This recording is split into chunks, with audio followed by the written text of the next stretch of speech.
Hello, everybody. We are live here on YouTube for the Championship review. Make yourself known if you are in the live stream down the side there. It's been a really hectic weekend of football. I've been at 3 separate games. I was at Norwich on Friday, West Brom on Saturday, and then Birmingham on Sunday. And as you can imagine, there is absolutely loads to talk about because when I pulled into the garage forecourt today to get some petrol, the front page of about 5 newspapers has a Championship game on. So the first time since Spygate we've been on the front pages. Great stuff. It was the start of this vital 3-game week. 3-game weeks are pretty exciting at the best of times, but when it takes you down to 10, 9 and 8 games to go, then really the most vital one so far of the season. I'm looking a bit wonky, so I'm just going to go like that. Lovely. All bar 4 teams now have 10 games to go. Thank you, Jay Army in the feed. Let's start at the very top, and a game I was present for. So it was Norwich versus Swansea. Excuse me. At the top, Norwich 1, Swansea 0. So Norwich move 2 points ahead. Well, everything stays where it is. Spoiler alert. Because all of the top 3 are going to win. I think most people would say maybe Sheffield United had the easiest game, although that was a local derby. Leeds probably had the hardest game away to Bristol City. And Norwich, for the first time, looked a little bit nervous, a little bit tense. We've been used to Norwich being free-flowing all season. They huffed and they puffed, but the sign of a team that's going to go up is one that when they're struggling and when it's not all going right, and especially at this time of the season, just get the win. And check out my review elsewhere on the channel. That was very much what Norwich did. Buendia with the goal in the second half. I saw some ridiculous stat for Buendia. Something like 30 games he was starting. I was there. Norwich not nervous. Swansea were good. I think the situation was nervous. Paul, I was there too. And you know, as time ticked on, Norwich only 1 shot on target in that game. I think it was a bit tense there. Crowd went quiet in places. I'm not saying Norwich played badly. I'm just saying it was a little bit of a tense affair. They all, even if you're playing bottom of the league at home, they all get a little bit tense at this point of the season. So Norwich get the win. I think the stat I was going to say was Buendia. I think it's like something ridiculous. He started 30 games and they've lost 1 of them or something like that. So Norwich move on. I believe it's Hull at home in midweek and then Rotherham away. So you'd say reasonably decent fixtures there for Norwich. They've just got to keep knocking down 2 points a game, and they're definitely going up. Probably even slightly less than that will do for Norwich, and they will still make it there in the box seat. 2 points clear with 10 games to go. Let's move on to second placed Leeds United. Chris said he's not impressed with my jumper today. I made the mistake of wearing this and sitting in the Birmingham end for Birmingham Villa. I didn't quite think that one out, did I? But there you go. Bristol City 0, Leeds 1. You know, that was a tripwire there for Leeds going to, as they were, 6th place, Bristol City. Difficult away game, we know. Bristol City are streaky Leeds, streaky team, aren't they? And they're on a little bit of a lost, drawn, lost, and chuck an FA Cup defeat in that. So 1 draw in the last 5 and 4 defeats. But Bamford scores again. He's been really, if you actually look at his minutes played, he's actually been really good. It would be interesting to know where Leeds would be if they'd had Roof and Bamford fit at the same time at any point. I look like a geography teacher. Thanks, I'll take that. These ones don't smell like one there. So Leeds go away and get the win. They, like all of the top 3 teams, have won 4 in the last 5. So everybody is now winning, and it feels like the next mistake might be the fatal mistake if it stays like that. I think Bielsa has already named the team for tomorrow's game. I think it's Reading tomorrow for Leeds, and it's going to be unchanged. So yeah, we'll see how the rest of the week pans out. Foster asks, what's my prediction for next weekend at Ellen Road? I've got one prediction, is that guess who's managed to flag a ticket for that game? So I will be at Ellen Road. I'm with the Blades fans. I've got a guy called Richard to thank for sorting me out for that. So yeah, really looking forward to this match of the season potential in terms of importance there. If you think Norwich are going to take that first spot, then this really is a big second versus third playoff. And whoever loses the race is going to have some big games as well in the playoffs. So it's kind of good preparation for those big game fields. But yeah, big week for Leeds, and they've started it the right way. They stay in second position, 2 points.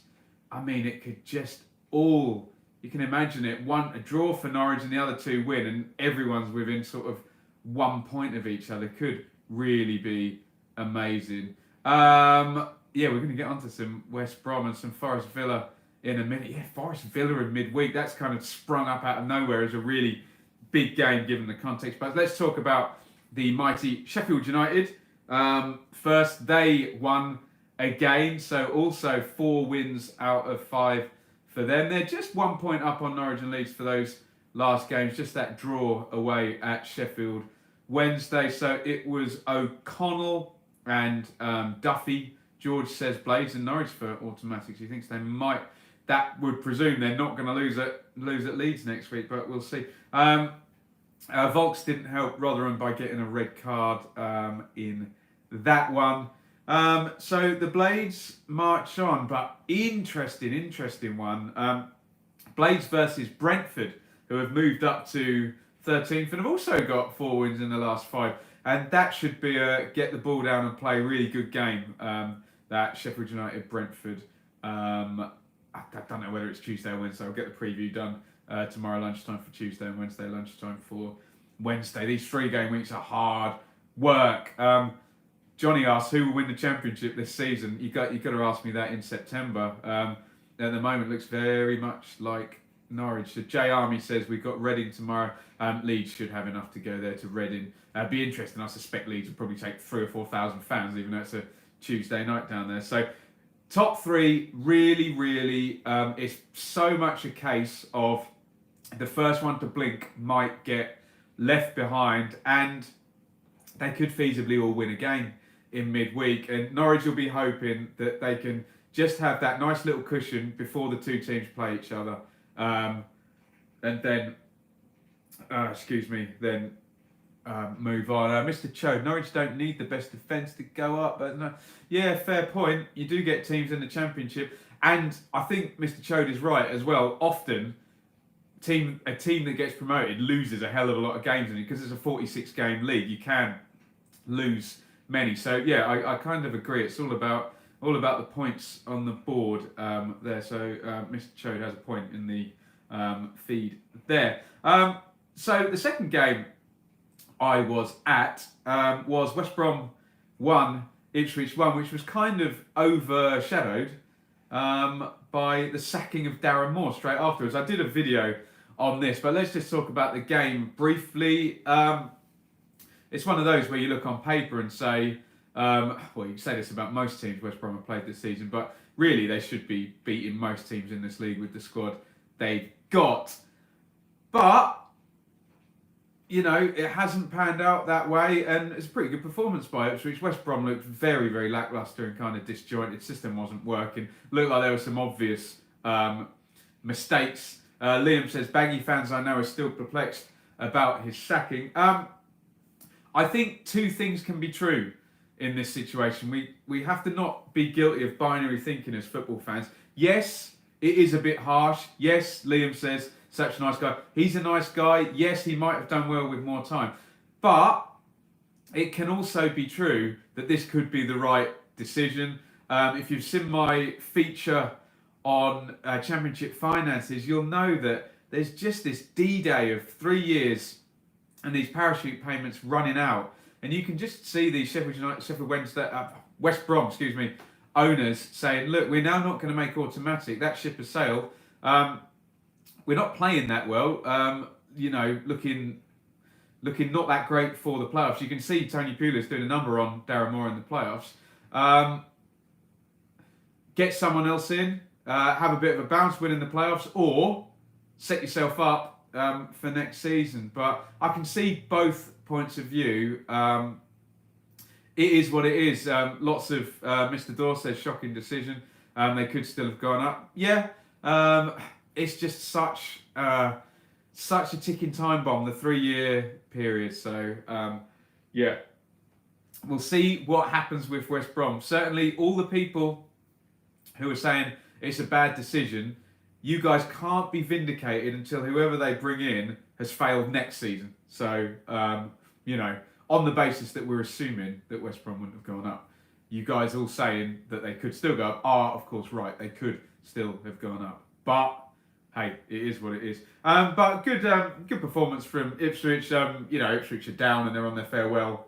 They're on their farewell tour here. George, as West Brom fan, says 4th in the first season, higher than the other 5 relegated clubs. I don't think you should be comparing yourself, though. Oh, the past 5. Okay, fair enough. The 2 other relegated clubs are, horrible. Stoke and Swansea are 15th and 16th. Really, with the financial advantage you get when you come down, you should not be finishing outside the top 6 if you are, with that squad and, big parachute payment. QPR Vids asked for thoughts on Luke Freeman. He never plays badly when I watch him. George says we've only spent 10 million. Yeah, no, fair, but hey, it is what it is. I can definitely see both sides. So Ipswich, basically have a now extended pre-season all the way through to try and sort things out there. Let's move on. We'll talk about the top 6 finish at the end of the show. Caleb asking there. Borough 1, Brentford 2. This is a great 2-1 here for Brentford. I thought that Borough were kind of coming around a little bit. A few clean sheets. They looked like they were churning it all out. Took the lead after 6 minutes through Fletcher, shot an own goal, and then Ben Rama. He has been in great form, and so have Brentford.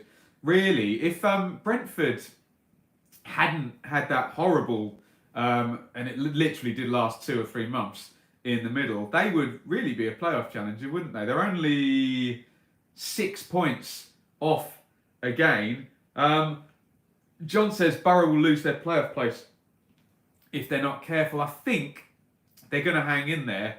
But Brentford, disappointing for them because they've been really on a good run for quite a while now and they're clicking back to the old Brentford. Darryl says Brentford, no mugs, tough game for the Blades tomorrow. We're going to come on to Villa in a minute. Patrick talking about the new spine of the team there. But interested if Borough now drop off.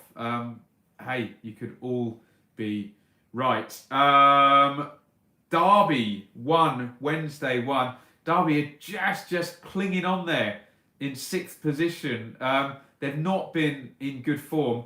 Excuse me, I've got the man flu here. They've not been in good form at all, Derby. I've got it up here. Draw, loss, 1 draw. So 6 points in the last 6, 1 point per game. Not good at all from Derby. But they're still in there because Bristol City have had a bad run and just none of these challengers really want to put together that, Graham Taylor Watford run and just slide in there right at the end. 1-1 Derby Sheffield Wednesday. Wednesday I saw in the Sheffield Derby. They reminded me of Ipswich under Mick McCarthy. Very cautious, pragmatic, clever manager on the side, constantly tweaking everything. But hard to beat, but maybe not the most exciting. Liam says Wednesday improving, but still not getting the results. I agree totally, Liam. They've just become far more hard to beat. In fact, Bruce is unbeaten. I'm looking at the last 6. Draw, win, draw. Bradley Johnson for Derby. Dominic Iorfa. There we go. Scott says, hey Ben, and the rest of the championship still waiting for us Blaze to drop off. Ain't going to happen, Scott. The lowest you're dropping off is to 3rd place. So if I think they're all believing it so far. Pugs to Josh. Thoughts on Stoke will come to them in just a little bit. So moving on. Forest 3, Hull 0. Hull all over the place at the moment. I was saying they're going to be on the beach, winning home games, losing the away games.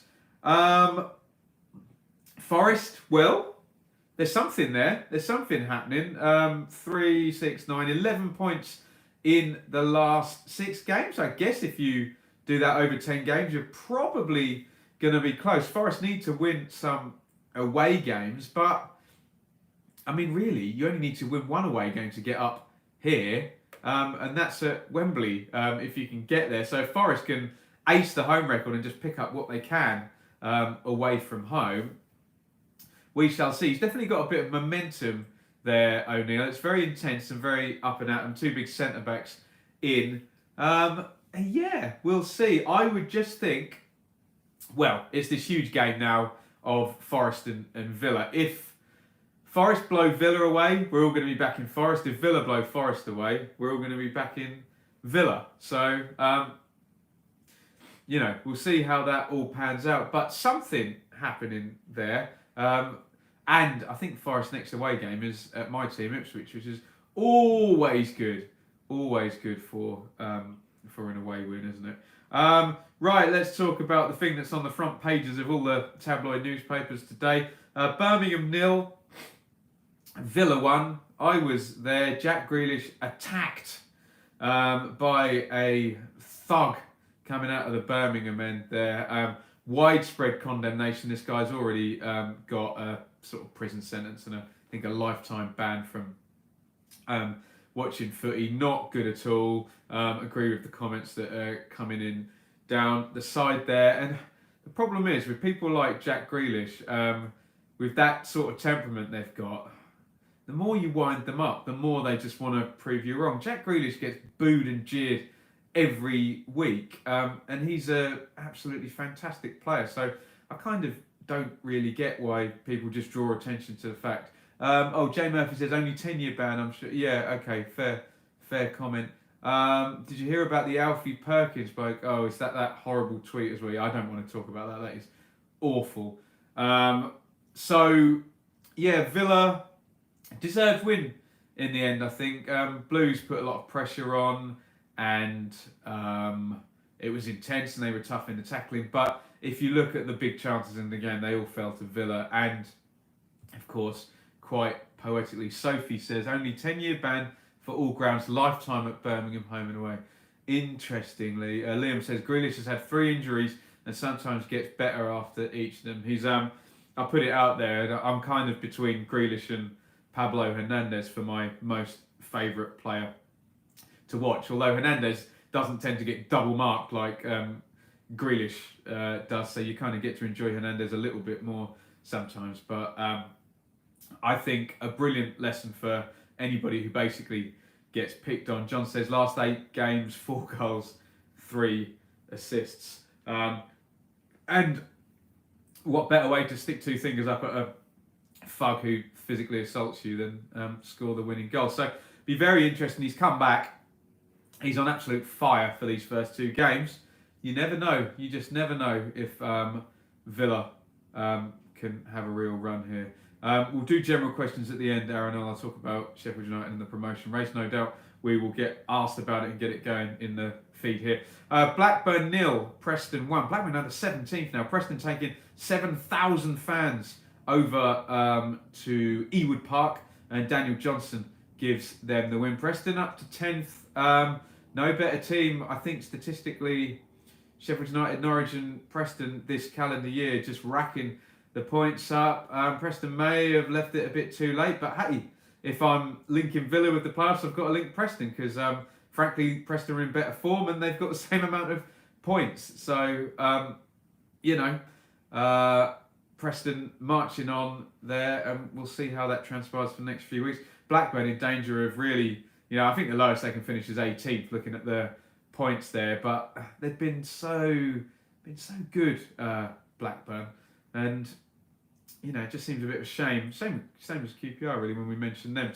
They've dropped all the way off because both of them have been in that, 7th to 12th position where just a few games puts you right up near the playoffs.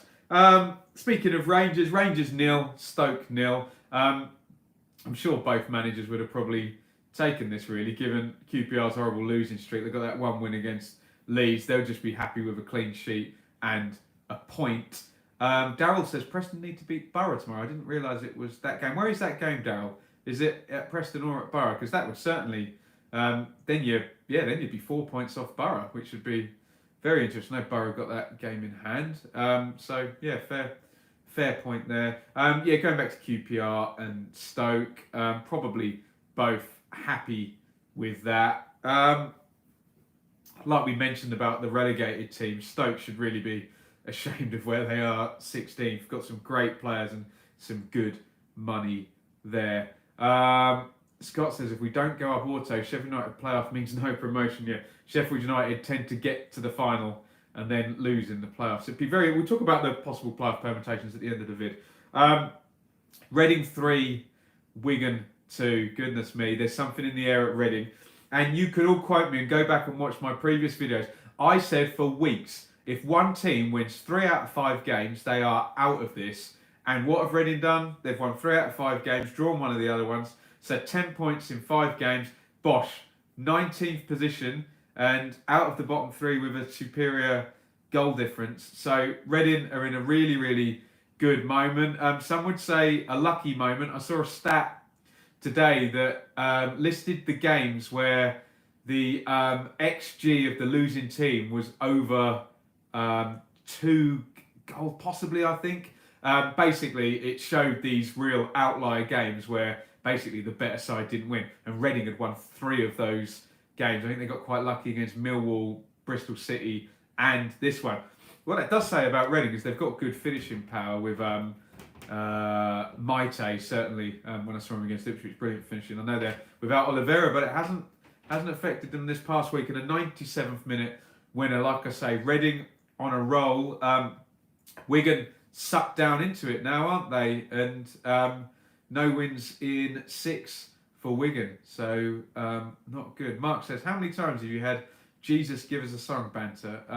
Either Jesus or Russell Brand, so I'm either the son of God or a movie star. There we go. But yeah, Wigan looking in a bit of trouble, and we know they've got that terrible away result. Mr. Cho says, Reading have some brilliant players. Martinez, John Swift, Oliveira, Barrow, all good players. Yeah, I agree. That's been mismanaged. But if you look at Reading's spend, they're still paying quite high on the wages. So, not necessarily the best run place down there. Finally, Bolton 2, Millwall 1. Goodness me. Millwall, 4th defeat on the trot. We know they've got this FA Cup quarter-finals at Brighton they've got, I think. The Lions, don't know if that's a distraction. Could be a big distraction, especially if that one goes to a replay. But they're only 1 point off the bottom 3. And there is a sense, and has been a sense all season, that really Rotherham are the only team in the bottom 6 actually performing anywhere near their potential.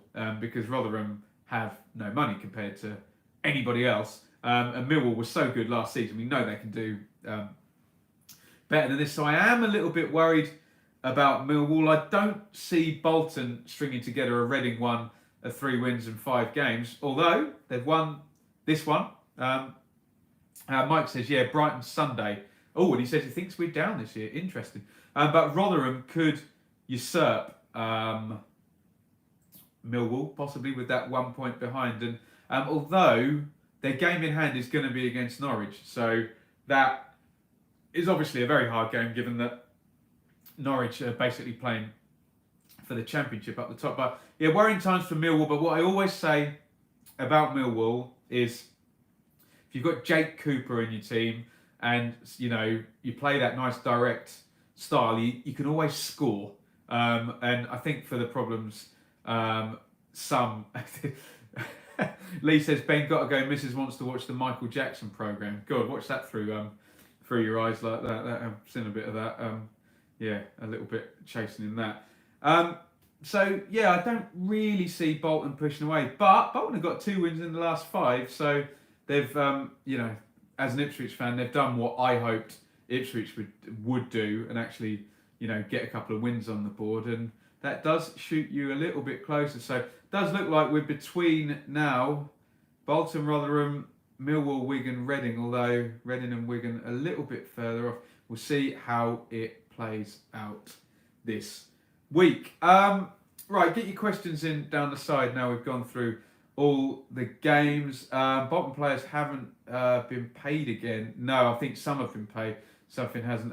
Sophie says, can you please explain XG? So XG, Sophie, is a stat that's generated by the likelihood of you to score a goal. So it calculates all your possession and your chances, how good your chances are, and it says how likely you are to score. So for example, if Norwich played Ipswich, the XG would be something like 1.8 probably to Norwich and 0.6 to Ipswich. So the likelihood is that Norwich are going to score 1.8 goals, Ipswich are going to score 0.6. That's using the extremes of the top and bottom of the league, but it's quite a reliable stat. And sometimes when you get those games where you come away from them and you think, how the hell did we lose that? Where you dominate, you have all the possession, and I don't know, Pulis or McCarthy nicks a goal from a corner or whatever. Now you've got a stat to say, oh no, we were unlucky because the XG was like that. You're very welcome, Sophie. Cyber Gamer. Oh, I like Cyber Gamer. A good vlogger there. You should follow on YouTube. Realistically, do I think Ipswich can come back up next season? Yeah, of course, but they need to get a winning culture back into the club. Caleb, what are my predictions for top 6? Well, I'll go a bit broad on this one, Caleb. The top 3 is definitely going to be Norwich, Leeds and Sheffield United. Norwich are probably going to finish first, and I will defer my prediction on second until after Sheffield United, Leeds. And then I don't think West Brom, Middlesbrough are going anywhere. I think they're going to be either 4th and 5th or 5th and 4th. And then, Christ knows, because Derby aren't playing well, Bristol City could do anything. They could lose all of their games or win all of their games. We don't know.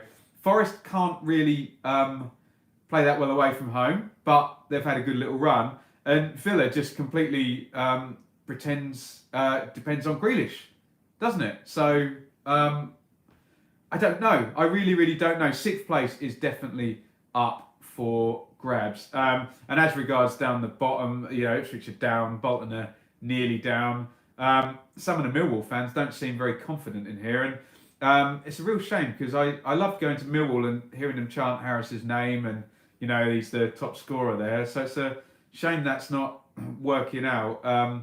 Flacky32 says Millwall are down, so there's not a lot of confidence down there. Mr. Cho says, I can't see past Leeds, been too consistent all season. Get results when they're not playing that well. Yeah, maybe.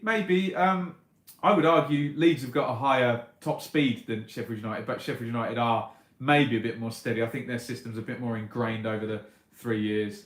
John Plays says, I'm not joking, if Grealish would have stayed fit, we could have been challenging top 2. Yeah, possibly. William asks, has West Brom got a manager yet? I think the idea is that someone's coming in from... ask me that again in the second round because it's going to go. I think David Wagner and Slavica Jukanovic are linked, and apparently there is going to be someone in there by Wednesday. So, not that anyone would admit it or I would accuse, so I'll say the word allegedly, but I think there might have been some contact made. We certainly saw with the Paul Lambert appointment. John says Jukanovic. Oh, someone's mentioned Karanka as well there. Maka M mentions Karanka. They basically just need a tactician, West Brom, because they've got such great players, but they just seem to not be used very well at all. I'm really sorry, there's a guy called Ryan put a really good question in there, and it just ran out while I was speaking about another one. So I'll just wait 10 seconds and pad and see if that question comes back in. But in the meantime, I'd urge you, I'll keep going. Leston, how many points do you think Norwich will win the league by? Not too many, 3 or 4 maybe at most, but I think they will win it. If Millwall stay up, I'll run across London Bridge naked 10 times. Brilliant. What is the best stadium in the Championship? Villa Park probably, or Leeds, just for the history and the sheer size. Craig, West Brom sacking Darren Moore could backfire. Angelo says Millwall's got a tough run in. I tell you what's going to be an interesting one that I'll try and get to is Millwall's game in hand is like 1 or 2 days before the last game of the season, so that should be really interesting.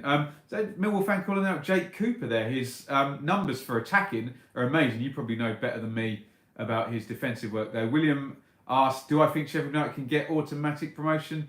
Yeah, of course they can.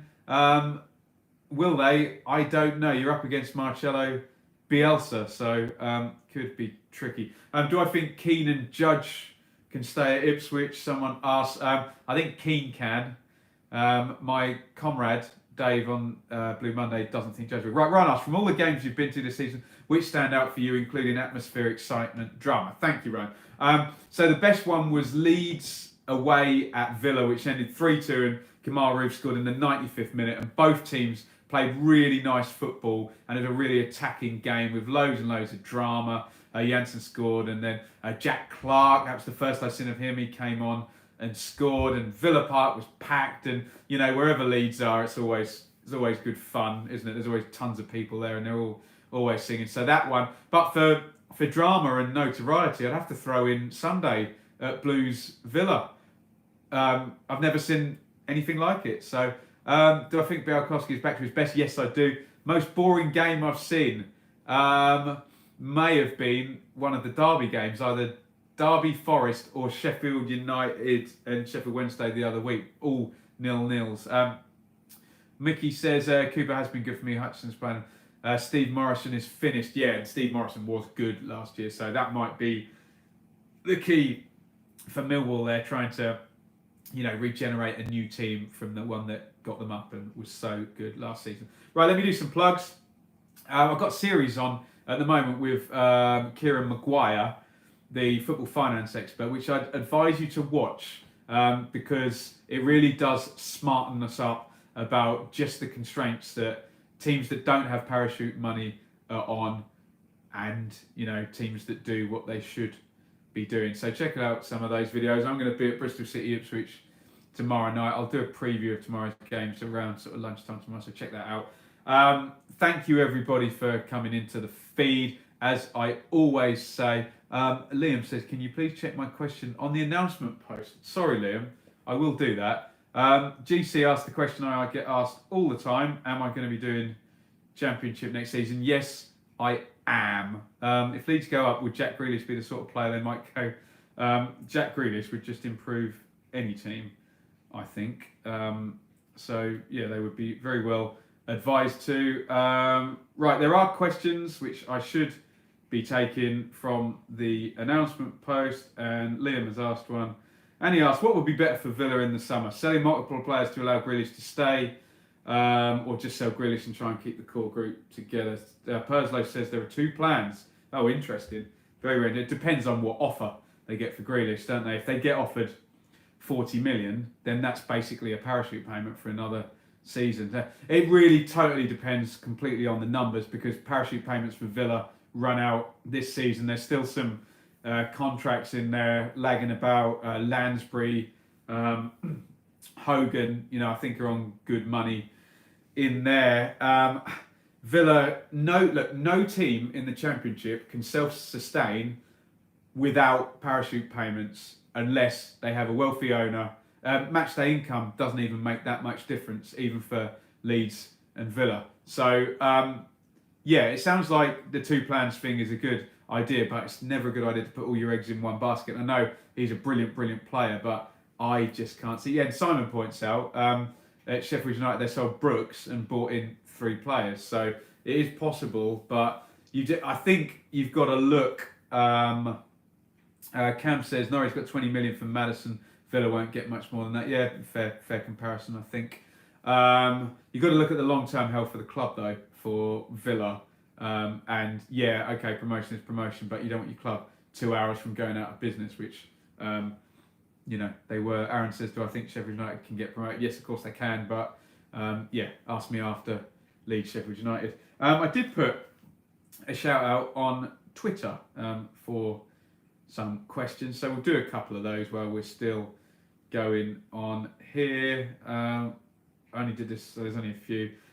Chase for 6th place, asks Patrick. Yeah, I think we have done that one. Don't have a clue, but it's between Derby, Bristol City, Forest and Villa. Could be any of those, really could be. Ryan, yes, I am going to Leeds Place. Finally sorted out a ticket.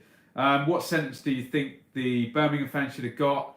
And what do you think football teams can do to prevent this sort of thing happening? Well, I think giving big sentences really helps, because someone will think twice next time, before they want to behave like that, because they're going to go to jail. So I think that helps. It's just so hard. There's, old-fashioned grounds like St Andrews. The perimeters aren't necessarily set up like the modern grounds are, and it might be quite easy to get on. And you can have stewards there, but they can't see all of 25,000 people. Yeah, Bramwell Lane, says Aaron. Yeah. Wayne says, should Birmingham get a 30-point deduction for the Jack Grealish incident? I don't think Birmingham should get points deduction for the Jack Grealish one, but they are going to get one for FFP very soon. We seem to have been talking about that for months now, don't we? So, right, thank you everybody for getting involved in the stream. I've been doing this for a few months now, and it used to be 50 people, 60 people, 70, now there's 113. So we are growing nicely, and it's all because brilliant people come in and watch and add their knowledge about their team to all of us, basically. And I'm just kind of the conduit for all of it, reading out the stuff and giving my 2 pence worth. So really, really enjoyed doing this. Thanks GC, thanks Cam, thanks Jay Murphy, thanks Simon. Cam, wish it gave me notifications. If DM me, Cam, and tell me how to do that. I don't know how to do that. Thanks Mr. Chode. Thanks. Well, Ian just says we all love Leeds. Lots of people love Leeds, but not all of us. But I like Leeds. I wouldn't say I love them. No, I like going to Leeds. Anyway, before I alienate myself with all the Leeds fans, I will stop the stream and look out for preview tomorrow, review tomorrow night, preview. Then we'll do a live stream on Thursday. I'm Canaries' favourite Ipswich supporter. I'm sure that's a very small number. Thanks, Scott.